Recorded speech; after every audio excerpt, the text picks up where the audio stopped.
Well, it's Friday, and welcome back to another edition of PK's PSA, coming to you almost live from the office of Pastor Ken here at New Creation Lutheran Church in beautiful Ottawa, Ohio.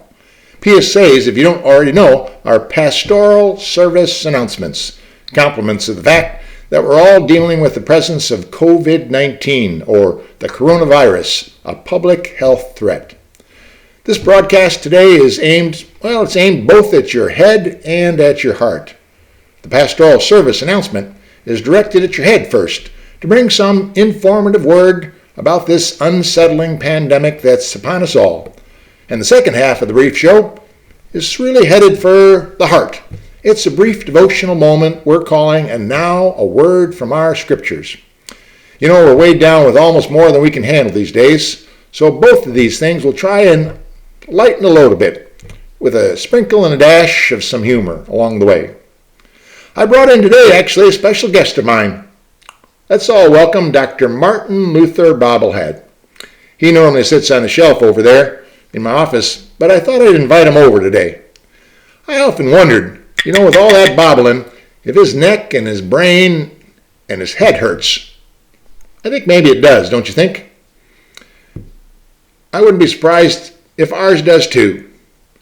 We've been taking plenty of shots to the head recently, trying to figure out how best to get along while being deluged with closings and shortages and restrictions, worry, fear, and a whole lot more.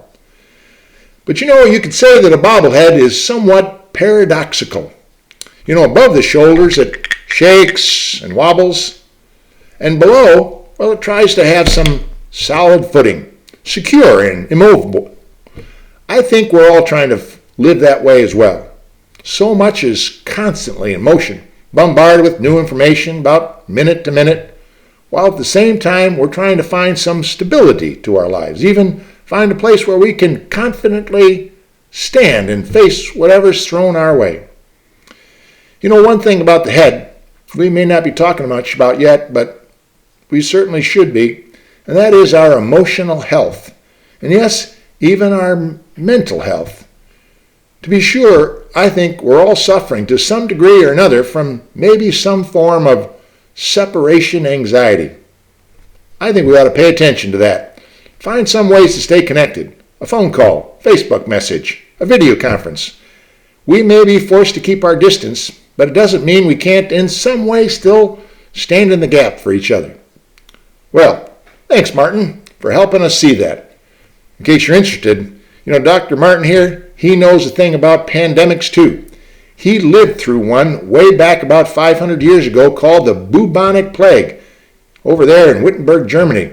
Killed about 30% of the population. Really sad.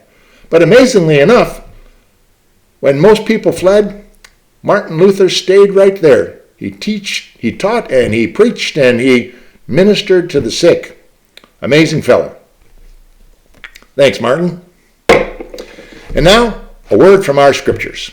Speaking of separation anxiety, way back in the Bible times, God instructed his people to build a special dwelling place for God's presence in the temple, and it was called the Holy of Holies.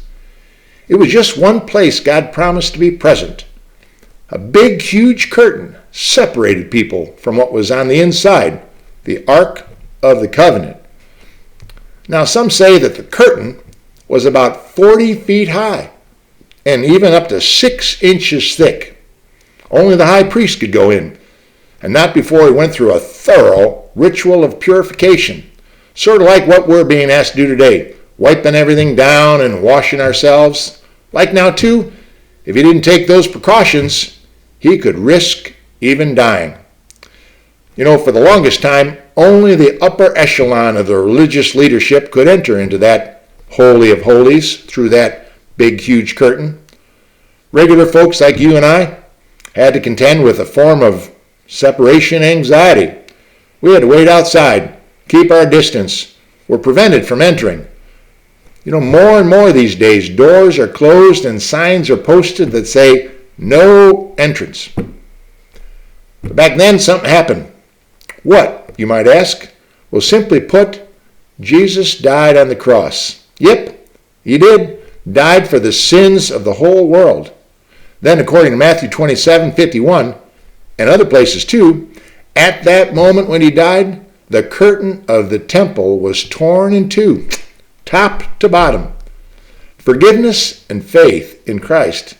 It brings an end to the ultimate form, if you will, of separation anxiety, which is separation from God. How's that for some really good news, eh? Well, thanks for listening. Tune in next time, and remember, fear not tomorrow. God's already there. And Christ be with you.